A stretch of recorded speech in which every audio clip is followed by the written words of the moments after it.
ଚାଲିଲାଣି ମତେ ତ ଯିବାକୁ ହବ ନିଶ୍ଚୟ। ମୁଁ ଚାଲିଯିବା ପରେ ମୋ କଥା ଭାବି ତମେ ଆତ୍ମହତ୍ୟା କରିଦବନି।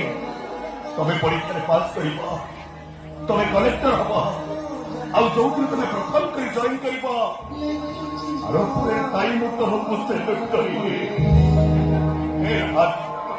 ମୋର ବଞ୍ଚିବାକୁ ଭାରି ଇଚ୍ଛା ହଉଛି ରେ ରାଜ ଭାଇ, ମୋର ବଞ୍ଚିବାକୁ ଭାରି ଇଚ୍ଛା ହଉଛି। এই দুনিয়াକୁ ଏମିତି କେହି ଜଣେ ଡାକ୍ତର ନାହାନ୍ତି ଯିଏକି ମତେ ଭଲ କରିଦେବେ। ରାଜ ମତେ ଗୋଟେ ବଡ ଡାକ୍ତର ପାଖକୁ ନେଇଥାନ୍ତି। ମୁଁ ତତେ ମୋ ଜୀବନ ବିକ୍ର